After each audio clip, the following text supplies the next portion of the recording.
नमस्कार दोस्तों, मैं काव्या बोध और आप देखना शुरू कर चुका है हमारा बहुजन मीडिया। इस वक्त हम बहुजन दस्तक के जो ऑनर हैं, हम जिन्हें ऑनर कह सकते हैं, और उनका नाम है गौतम रत्ना जी। आज उनसे हम बात करेंगे कि किस तरीके से आज देश में जो बहुजन समाज के लोगों का जो हक है, किस तरीके से श्रवण समाज के लोग छीन रहे हैं। जैसा कि सर, पहले तो आप अपना पूरा नाम बताएं। काव्या जी, गौतम रत्ना, मैं बहुजन दस्तक चैनल से, और आपका बहुत बहुत धन्यवाद कि आपने मेरा इंटरव्यू करने के लिए टाइम निकाला एक बहुजन मुद्दों पर। और मैं इसी पे रात दिन लगा हुआ हूँ, पिछले 6 साल से संघर्ष कर रहा हूँ।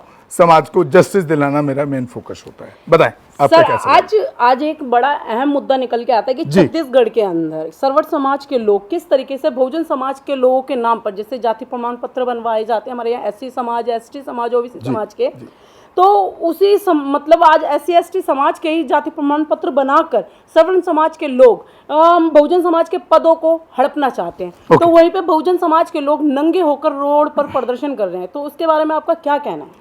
देखिए काव्या बहुत जी, पहले तो मैं आपको इंटरप्ट कर रहा हूं और टोक भी रहा हूं और रोक भी रहा हूं। जिनको आप खुद बहुजन मीडिया पे आने के बाद स्वर्ण बना रहे हैं, सोना बना रहे हैं, तो इसको शब्द को आप बोलना बंद कीजिए। तो उन्हें क्या कहें? ब्राह्मण नहीं, संवैधानिक शब्द है जनरल कैटेगरी, जनरल कास्ट, सामान्य जाति में वो आते हैं। और जो हमारा बहुजन समाज जनरल में आते हैं, लेकिन साथ में श्रवण समाज ही जी नहीं, ये कोई कॉन्स्टिट्यूशन वर्ड नहीं है, इसलिए मैं इस पे इस शब्द को मैं कंसीडर नहीं करता हूं, क्योंकि ये सामान्य जाति में आता है, जनरल कास्ट इसको बोला जाता है। आप लोग बहुजन मीडिया चलाते हैं, बहुजन मीडिया की बात करते हैं, तो इस तरह के शब्दों को आप इस्तेमाल ना करें। अब आप बोलिए, मैं क्या पूछना। लेकिन जिस तरीके से बहुजन समाज के लोग आज जो प्रदर्शन कर रहे हैं, नंगे होकर रोड पर निकल रहे हैं, ये सही है क्या? नहीं, अगर उनका देखिए कॉन्स्टिट्यूशनल राइट्स जो मिला है बाबा साहब भीमराव अंबेडकर के संविधान के द्वारा, वो जो लोग जाति से पीड़ित हैं उनको एससी एसटी ओबीसी माइनॉरिटी में रखा गया। अगर उसका कोई नकली सर्टिफिकेट बना करके जाति प्रमाण पत्र बनाएगा, चाहे वो एससी बनाए, चाहे वो एसटी बनाए, चाहे माइनॉरिटी बनाए, क्योंकि माइनॉरिटी का भी सर्टिफिकेट होता है या ओबीसी का भी सर्टिफिकेट होता है, और सबका रिजर्वेशन है। एससी का भी है, एसटी का भी है, ओबीसी का भी है 27%, एससी का 15% है, एसटी का 7.5% है, माइनॉरिटी को भी कई कई स्टेट में दिया गया है। तो अगर ऐसा कोई सर्टिफिकेट बना करके उसका इस्तेमाल करता है और सरकार उस पर कार्रवाई नहीं करती है, तो हमारे जो बहुजन समाज के लोग एससी एसटी ओबीसी माइनॉरिटी ने एक तरीका अपनाया कि भाई हम एक नंगा होकर के रोड पर पे आधे कपड़े उतार के, अर्धनंगन होकर के कपड़े उतार के उसका विरोध कर, ये बिल्कुल ठीक है। सर, पूरे नंगे हैं तो बिल्कुल विरोध ठीक है, उनकी मजबूरी है, क्योंकि लेकिन यहाँ एक बात समझिए ना कि उनका बिल्कुल ये डिसीजन जो है बिल्कुल ठीक है, क्योंकि ये सरकार अंधी गूंगी बहरी, और जिसको लोग बोलते हैं ना मोदी भाजपा सरकार, ये मोदी भाजपा सरकार नहीं है, मैं इसको आरएसएस संघी सरकार बोलता हूं। तो वो तो आरएसएस ने ब्राह्मणवादी सरकार, मैं इसको मनवादी सरकार बोलता हूं। तो खरीद रखे हैं आरएसएस ने, मोदी जी। तो फिर हमारे लोग तो जो हमारे, मैं उसी समाज से आता हूं, तो ऑब्वियसली वो जब सरकार नहीं सुनेगी एक संवैधानिक तरीके से तो उनको पूरा कपड़ा पहन के विरोध करना चाहिए। लेकिन ये अब तक का जो रिजल्ट आया, हम भी बहुत काम कर रहे हैं 5-6 साल से, तो वो लोग तो फिर क्या करेंगे, मजबूर होकर के नंगा प्रदर्शन भी करेंगे, कुछ भी करेंगे। नंगे होकर प्रदर्शन करना अलग है, लेकिन वहीं पे प्रदर्शन करना था तो कपड़े पहनकर भी तो कर सकते थे। नहीं, बिल्कुल कर सकते थे, लेकिन ये सरकार सुन नहीं रही है। हमने बहुत केसेस में देखा है ऐसे। हम खुद संगुल के खिलाफ आंदोलन कर रहे हैं। आप आंदोलन कर रहे हैं, लेकिन आप क्या कपड़े उतार रहे हैं? नहीं, अगर मजबूर होना पड़ेगा तो हमको नंगा भी होना पड़ेगा। तो यानी कि आप पूरे नंगे हो जाएंगे? तो क्या करेंगे फिर, जब ये सरकार अंधी गूंगी बहरी नहीं सुनी, जब शर्म आएगी तो कुछ तो सोचेगी। तो ये उनकी मजबूरी है। वो प्रदर्शन कर रहे हैं अपने हक के लिए। हाँ, और आप बात कर रहे हैं संसद भवन के वो लिए। अपने हक के लिए नहीं लड़ रहे, जिसने हक मारा उसके लिए वो संघर्ष कर रहे कि हमारा हक क्यों मारा जा रहा है। अगर सरकार नहीं सुन रही है संवैधानिक तरीके से, तो हमको असंवैधानिक तरीके अपनाने पड़ेंगे, जिस पे आप सवाल कर रहे हैं मुझसे।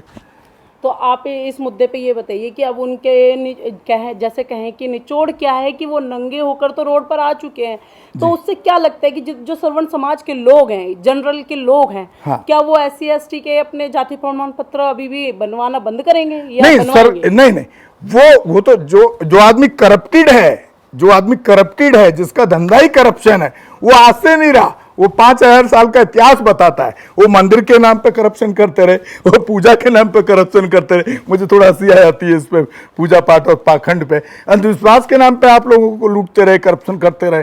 तो ये उन लोगों का मजबूरी है कि उनको इस हालात में आकर के प्रदर्शन करना पड़ रहा है, और सरकार को सोचने के लिए वो लोग यही रास्ता अपना रहे हैं, जो कि ये असंवैधानिक है, नंगा होना। एक मेरा एक मुद्दा है इसी जी। पे। एक अभी अमेज़न प्राइम पर एक मूवी आई है, उस मूवी का नाम मैं अभी यहाँ डिक्लेयर नहीं करूंगी, जी। लेकिन उस मूवी के अंदर जनेऊ के ऊपर बात है पूरी की पूरी। जी। उस मूवी को आप भी देखिएगा। जी। उसमें पूरी जनेऊ के ऊपर बात है और श्रवण समाज के ही ऊपर बात है। उसमें एक अंग्रेजी, आप फिर बार बार श्रवण, आप ही खुद ही उनको, आप श्रवण पे आप उनको खुद ही सोना घोषित करते हैं आप लोग। पहले अब मैं इसलिए कह रही हूँ क्योंकि बात ही वो श्रवण समाज की है, और उसमें नहीं, जनरल श्रवण नहीं, इसको आप सामान्य जाति बोलिए।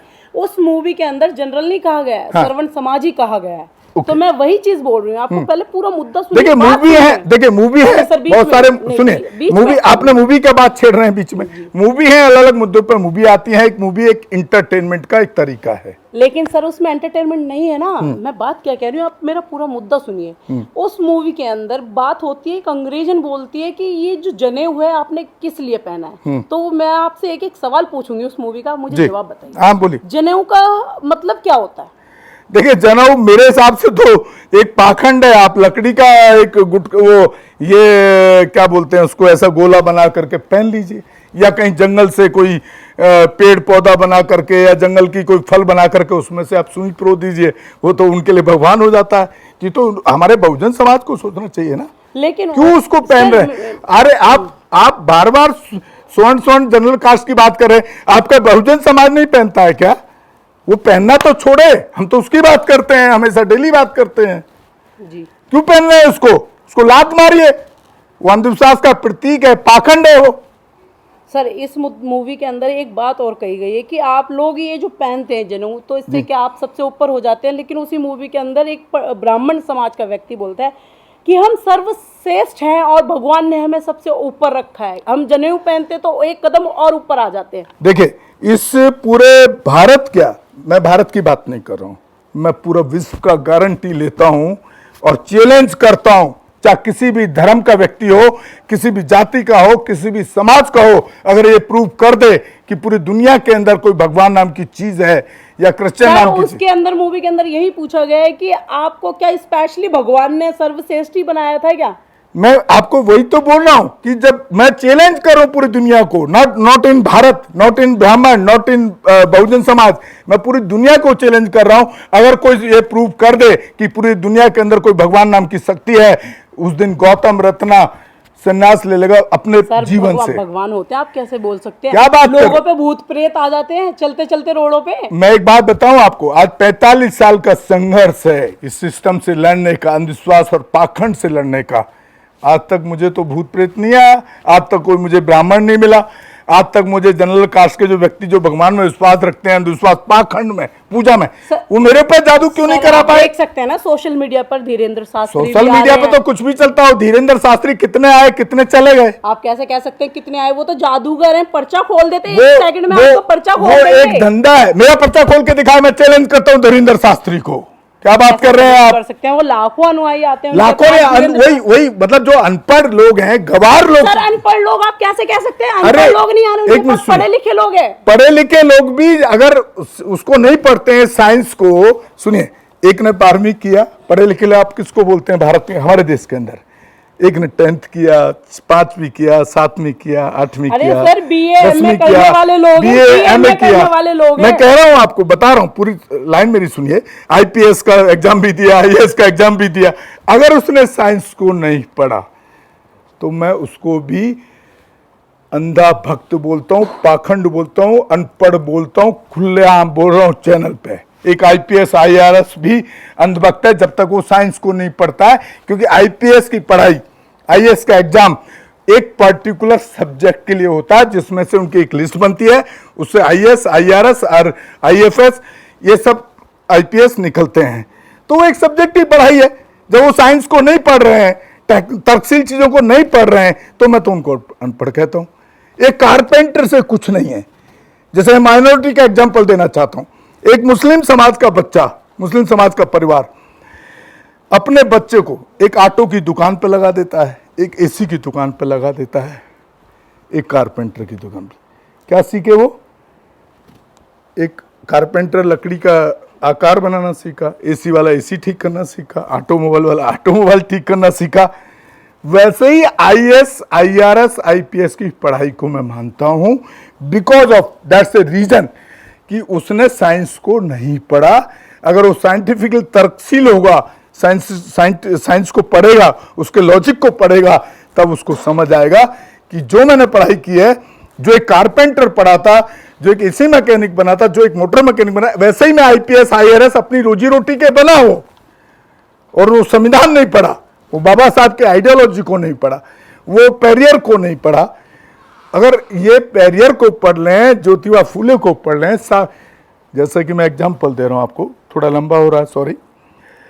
हमारे देश के अंदर सरस्वती को विद्या की देवी मानते हैं, और मैं कहता हूं विद्या की देवी सरस्वती नहीं है, सावित्रीबाई फूले। सावित्रीबाई फूले हैं, क्योंकि वो एक यंत्र है म्यूजिक का, एक म्यूजिक का, वो क्या बोलते हैं उसको, मुझे नाम ध्यान नहीं आ रहा उसका टेक्निकल शब्द।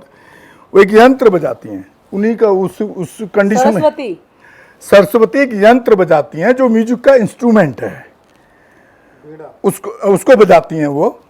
तो वो विद्या की देवी कैसे हो सकती हैं? विद्या की देवी तो वो होगी ना जिसने एबीसीडी एपेनार आपे हम पढ़ाया, तो विद्या की देवी कौन होती? लेकिन हमारे देश के अंदर स्थापित किसको कर दिया गया? सरस्वती को। लेकिन आप दोनों नाम देखे जाएं तो एक ही जैसे नहीं है। नहीं, नाम से सावित्रीबाई फूले और सरस्वती। नहीं, इससे नाम से क्या मतलब है? अरे उनका काम अलग है, उनका काम अलग है, उससे ऐसे से क्या फर्क पड़ता है? आप साइंटिफिकल तर्कशील बात कीजिए। तर्कशील ये बात सर। तो ऐसे क्या मतलब है? ऐसे तो कोई मतलब नहीं है। अगर आप तर्कशील साइंस को पढ़ेंगे तो आप ये पाएंगे कि जो सावित्रीबाई फूले हैं वो राष्ट्रमाता हैं, और उन्होंने हमारे देश के अंदर महिलाओं को पढ़ाने के लिए कीचड़ के, गोबर के, जो लोग मारते थे उनके ऊपर, जनरल कास्ट के लोग जो नहीं चाहते थे महिला पढ़े, उन्होंने वो झेले। और उसने क्या झेला? सरस्वती ने, उसने तो एक सितार वादक बजाया, बन गई सरस्वती विद्या की बंदी। कैसे आप बताओ? सरस्वती विद्या आप कहाँ से पढ़े? आपको अगर सावित्रीबाई फुले ने संघर्ष नहीं किया होता लड़कियों के पढ़ने के लिए, आप पढ़ पाते क्या? या बाबा साहब ने संविधान के अंदर आपको इक्वल टू राइट नहीं दिया होता पढ़ने के लिए, आप पढ़ पाते क्या? कैसे ये पॉसिबल हो सकता है? चलिए, अगर हमारी वीडियो आपको अच्छी लगे तो वीडियो को लाइक करें, वीडियो को शेयर करें, और जितना हो सके ज़्यादा से ज़्यादा चैनल को सब्सक्राइब करें। और कहीं भी हमारी गलती हो तो प्लीज़ कमेंट बॉक्स में जरूर बताएं। बहुत बहुत धन्यवाद काव्या बहुत जी, शुक्रिया। हमारे चैनल बहुजन दस्तक को लाइक, शेयर, सब्सक्राइब देखना मत भूलिएगा। जय भीम, जय भारत, जय संविधान, नमो बुद्धाय। धन्यवाद। चैनल आर्थिक समस्या से गुजर रहा है। अगर आप बहुजन समाज में बाबा साहेब आम्बेडकर और तथागत बुद्ध की विचारधारा को अधिक से अधिक लोगों तक पहुंचाना चाहते हैं तो हमें आर्थिक सहयोग प्रदान करें, ताकि हम अपने चैनल के माध्यम से देश विदेश में समता, बंधुता, एकता और संवैधानिक अधिकारों को ज्यादा से ज्यादा लोगों तक पहुंचा सकें। आप अपनी सहायता राशि नीचे लिखे खाते में जमा करा सकते हैं। खाता धारक गौतम रत्ना, खाता संख्या 316957686551, IFSC कोड SBIN 0060336, बैंक भारतीय स्टेट बैंक। आप हमारे बैंक खाते का विवरण स्क्रीन पर भी देख सकते हैं। जय भीम, जय भीम। मैं गौतम रत्ना आपका बहुजन फिल्म प्रोडक्शन में स्वागत करता हूं, और आप हमारे प्रोडक्शन हाउस के अंदर अपना कैरियर बना सकते हैं as a film director, as a producer and actor and actress and editor and cinematographer also.